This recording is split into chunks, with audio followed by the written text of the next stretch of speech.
Tengah malam itu keadaan sekitar rumah baruku begitu gelap. Terdengar suara serigala dan anjing hutan menyalak, juga suara ayam bekisar liar berkokok. Sesekali juga terdengar suara harimau mengaum. Cuaca malam itu sangatlah dingin, hingga parameter di termometer dinding ruang tamuku menunjuk di angka hingga 8 derajat Celcius. Dengan begitu artinya cuaca dingin sekali, sama dengan udara di Eropa menjelang winter. Bahkan rasa dinginnya itu sampai terasa menggigit tulang. Suhu malam itu di kaki Gunung Dempo, Pagar Alam, Sumatera Selatan sangatlah kejam. Lebih kejam lagi, malam itu suamiku tidak pulang. Dia bertugas ke kota Palembang, 230 km dari rumah, membawa mobil jeep tua dan mogok di Indralaya, Ogan Ilir, dan suamiku terpaksa menginap di bengkel timbangan stasiun di Gawaran. Tidurlah sayang, jangan mengkhawatirkan hal-hal yang tidak perlu dikhawatirkan di rumah kita. Tidak ada juga yang perlu ditakutkan di situ. Kau akan aman di rumah kita. Tidak akan ada binatang yang bisa masuk dan mencelakaimu, desis suamiku. Bang Fauzi Amrullah dari bengkel pukul 12 pas tengah malam. Walau belum tenang dengan perkataan itu, aku berusaha menenangkan diriku dan berbaring di ranjang dengan pikiran gundah gulana. Aku tidak dapat tidur hingga pagi. Pada saat matahari mengintip di balik Gunung Dempo yang anggun, aku menyaksikannya dengan jelas di balik jendela kaca rumahku. Keindahan matahari memerah itu tidak dapat aku nikmati karena perasaan lelah, kantuk, dan letih karena semalam tak dapat tidur. Habis sembahyang subuh, aku memasak air untuk mandi pagi. Selesai mandi, aku berbenah rumah. Aku juga memasak nasi dalam dan memanaskan rendang ke dalam kuali. Rendang yang kemarin kami beli di salah satu rumah makan Padang di kota Pagar Alam. Makanan mesti aku persiapkan, di mana aku khawatir suamiku datang lebih cepat dan dia kelaparan. Setelah aku menyapu halaman rumah pukul 9.45 pagi, suamiku menelpon lagi. Dia menyebut bahwa dirinya sudah berada di Lahat. Beberapa saat lagi sampai di rumah. Aku segera mencuci tangan dan menghidangkan makanan di meja. Aku mengambil buah dari lemari es dan setiap pagi suami makan buah jeruk Kalimantan yang dibeli dari kota.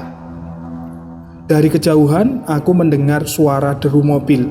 Kendaraan itu masuk melewati jalan setapak, melintasi sebagian semak belukar dari ilalang Jambe. Aku segera melihat ke jendela depan. Benar saja, mobil jeep tua warna hitam suamiku memasuki halaman rumah kami. Aku melihat Bang Fauzi Amrullah melambaikan tangan kepadaku. Dia tertawa riang di depan setir jeep tua itu. "Halo sayang, aku sudah datang," teriaknya sambil memarkir mobil di bawah rumah panggung kami. Aku bergegas turun tangga dan mendekati Bang Fauzi. Suamiku langsung memelukku dan seperti biasa mencium keningku.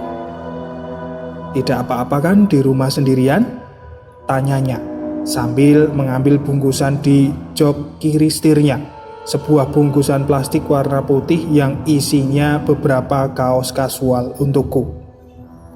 "Baju-baju santai yang aku beli di City Mall Palembang," tukasnya. Kami berdua naik tangga dan memasuki rumah kami yang terbuat dari kayu mahoni dengan tiang dari batang kelapa tua yang disayat kulit dan dipernis. Bang Fauzi kuajak langsung ke meja makan dan menikmati hidangan hangat yang telah aku siapkan. Tetapi suamiku langsung menarik aku ke tempat tidur dan mencumbui aku. Saat itu juga kami melakukan hubungan percintaan di ranjang kami. Setelah mencapai puncak keindahan bercinta, tiba-tiba wajah Bang Fauzi berubah menjadi bulat. Beberapa saat kemudian menjadi distorsi. lalu memunculkan loreng dan maujud menjadi wajah harimau belang. "Tolong, abang kenapa begini jadinya?" pekikku. Tangan suamiku langsung mencengkram mulutku dan melarang aku bicara. Tangan itu berubah menjadi tangan macan kekar berkuku. Lalu aku mendengar desahannya menggerung persis sekali suara Raja Rimba, gerungan harimau belang. Aku berusaha melepaskan diri dari cengkraman itu. Namun karena tekanan yang begitu kuat, sementara kukunya menancap di daging leherku, aku pun pasrah. Aku tak kuasa melepaskan diri dan siap mati siang itu. Namun yang jadi pertanyaanku, mengapa suamiku tiba-tiba berubah menjadi harimau setelah berhubungan seks denganku? Belakangan barulah aku tahu bahwa suamiku melakukan ritual ilmu manusia harimau. Tanpa sepengetahuanku, Bang Fauzi Amrullah mengajak aku pindah ke Gunung Dempo, ternyata karena mempelajari ilmu. Mulanya aku mengikuti keputusannya pindah karena tugas barunya sebagai kepala cabang perusahaan kontraktor bangunan infrastruktur di Sumatera Selatan. Tugas baru itu menempatkannya di Pagar Alam, Lahad, dan Muara Enim. Sebagai istri, aku ikut saja keputusannya karena hal itu menjadi keputusan Direktur Utama dan Komisaris PT Atanugraha Persada yang berkantor pusat di Gedung Metalika, Jalan Sudirman, Jakarta Selatan. Saat itu kami tinggal di perumahan Buana Gardenia dan hidup dengan tenang.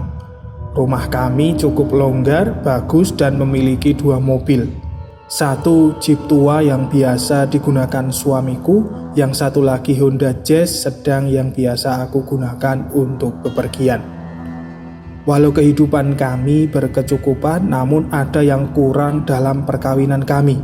Walau sudah 5 tahun menikah, namun kami tidak mendapatkan anak. Kami sudah berobat kemana-mana, namun tidak satu pun memberikan hasil. Maka itu kita pindah ke Gunung Dempo Pagar Alam, daerah yang dingin dan indah. Insya Allah setelah kita bermukim di sana, sayang bisa hamil dan kita bisa memiliki anak. Bujuk suamiku pada saat aku menimbang-nimbang untuk pergi meninggalkan rumah kami di Buana Gardenia untuk hijrah ke Sumatera Selatan, daerah kelahiran suamiku. Rumah segera kami kontrakkan dan kami pindah. Bang Fauzi memimpin 40 anak buah di kantor cabang Lahad dan pekerjaan utama yang dikomandoinya adalah membangun jalan lintas barat, merenovasi jalan pegunungan Pagar Alam menembus Lubuk Linggau dan Bengkulu. Namun, di luar pengetahuanku sama sekali, diam-diam suamiku yang punya keturunan sebagai manusia harimau menjadi ahli waris tunggal dari Mamak Bojang. Mamak Bojang, kakek suamiku, orang Sumatera Selatan yang pertama kali menggunakan ilmu manusia harimau dan sangat sakti pada masa pra-kemerdekaan. Mamak Bojang adalah pejuang kemerdekaan daerah yang banyak membunuh Belanda dengan ilmu manusia harimau. Mamak Bojang tidak meninggal, namun menghilang di Gunung Dempo dan menjadi penghuni gaib hutan Lebongga, wilayah yang berjarak 4.000 meter dari rumah kami. Belakangan pula aku ketahui bahwa Bang Fauzi selalu didatangi gaib Mamak Bojang, sang kakek yang akan menurunkan ilmu manusia harimau kepada cucunya, Fauzi Amrullah, suamiku. Rupanya, sejak kami tinggal di Jakarta, Bang Fauzi sudah sering didatangi, namun Bang Fauzi Amrullah merahasiakan hal itu kepadaku. Bahkan suamiku tidak ingin aku tahu tentang kedatangan gaib kakeknya yang berilmu sakti mandraguna tersebut. Kepindahan kami ke Pagar Alam Sumatera Selatan itu ternyata telah dirancang matang oleh Bang Fauzi.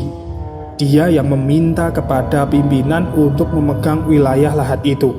Semuanya itu dilakukan karena perintah gaib dari kakeknya, Mamak Bojang, yang mendatanginya setiap malam. Kembali kepada peristiwa maujud Bang Fauzi menjadi macan, Aku pasrah menerima keadaan. Namun dalam batinku aku berzikir, berdoa, memohon pertolongan dari Allah agar aku keluar dari keadaan itu. Dengan sepenuh hati, walau dalam keadaan tertekan, aku meminta kepada Tuhan agar aku keluar dari kesulitan itu. Pintaku ternyata didengar oleh Allah dan dikabulkannya. Dalam beberapa saat setelah tercekik, tiba-tiba tangan manusia harimau mengendur dan aku terlepas. Aku segera melarikan diri keluar kamar dan menghambur ke jalanan. Aku berlari sekencang-kencangnya ke arah kota. Di daerah tersebut banyak penduduk dan aku mau minta pertolongan. Dari rumah kami, hutan Kiambas, memang tidak ada rumah lain selain rumah kami. Jarak antara rumah kami ke kota sangat jauh dan dipisahkan oleh hutan belantara. Karena kami membayar mahal, maka aliran listrik disambungkan ke daerah ini dengan kabel yang sangat panjang dengan ratusan tiang listrik yang diadakan oleh perusahaan listrik setempat. Setelah hampir setengah jam aku berlari, aku menemukan rumah penduduk petani di desa Kerambang. Pak Rahmadi menolong aku dan memberi aku minum. Setelah aku ceritakan apa yang aku alami secara utuh, Pak Rahmadi langsung mengajak aku kembali ke rumahku. Tidak apa-apa, suamimu baik-baik saja. Dia adalah pewaris tunggal ilmu manusia harimau dari kakeknya, Mamak Bojang. Dan semua itu bisa diatasi. Ayo sekarang kita kembali ke rumahmu. Aku akan mengajak suamimu yang menjadi macan itu untuk bicara baik-baik. Ajak Pak Rahmadi. Karena aku tahu dari istrinya Bu Rahmadi bahwa bapak tani ini berilmu gaib tinggi juga. Maka aku mempercayainya, lalu aku mau kembali ke rumahku. Dengan sepeda motor Honda CB Gelatik tua miliknya, aku dibonceng menuju rumahku. Dengan terseok-seok, motor Honda Gelatik itu melewati jalan setapak berbelukar lebar menuju rumah unik kami. Sesampainya di rumah, Bang Fauzi Amrullah dalam keadaan normal menyambut kami. Sayang, dari mana aja sih kok hilang? Kabur dari rumah? Bertemu Pak Rahmadi di mana? Tanyanya seperti orang yang baru terbangun dari mimpi. Memang dari Pak Rahmadi saya tahu bahwa manusia harimau itu pada saat maujud pelakunya menjadi trans. Artinya saat berubah menjadi macan, sang pelaku tidak ingat apa-apa seperti orang pingsan. Setelah kembali maujud manusia biasa, barulah dia sadar dan terbangun seperti umumnya orang yang terbangun dari mimpi. Istrimu ini lari ketakutan dan aku temukan di depan rumahku.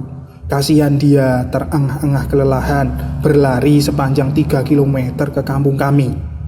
Teriak Pak Rahmadi kepada Bang Fauzi yang tengah berdiri di anak tangga rumah kami.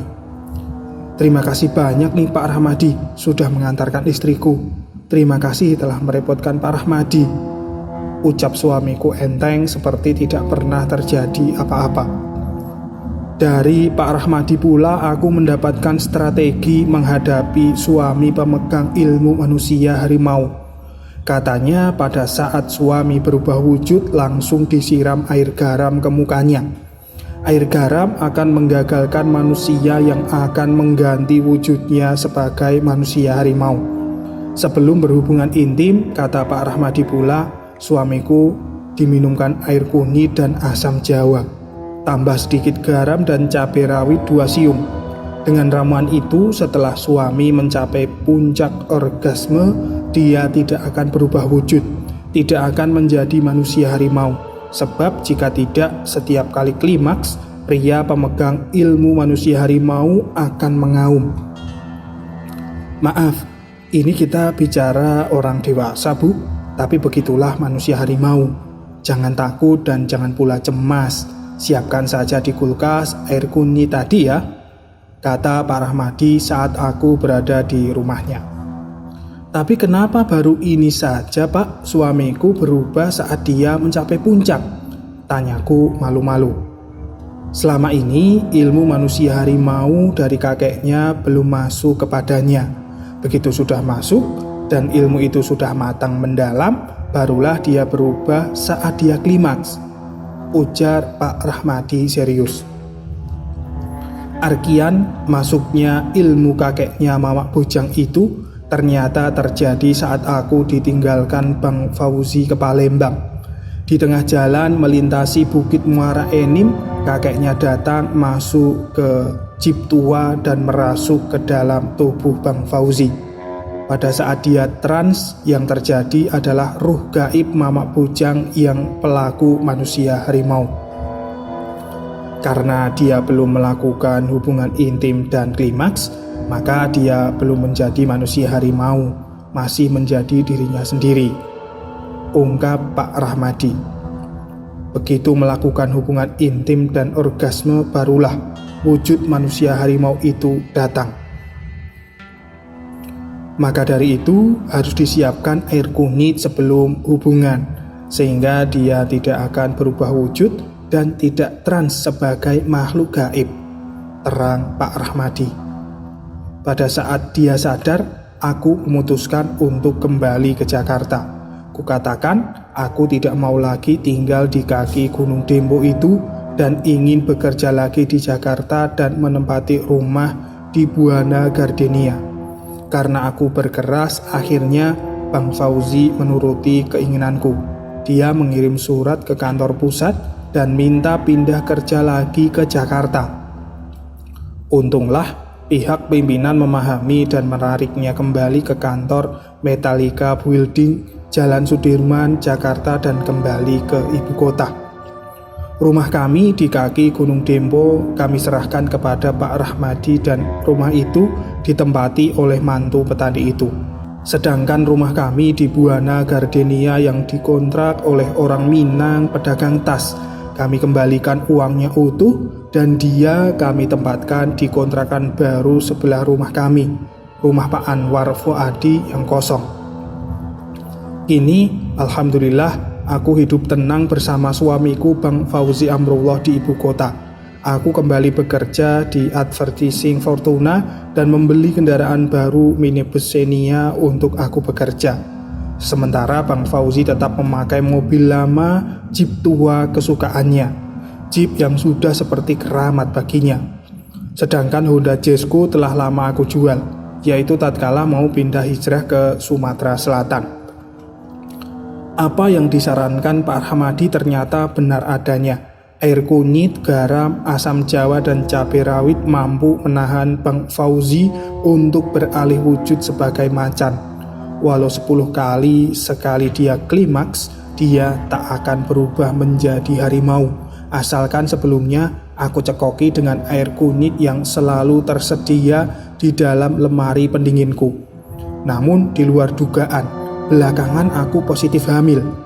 Setelah berjuang keras untuk hamil dan gagal selama 5 tahun, sekarang tanpa berobat apapun, aku malah isi alias hamil.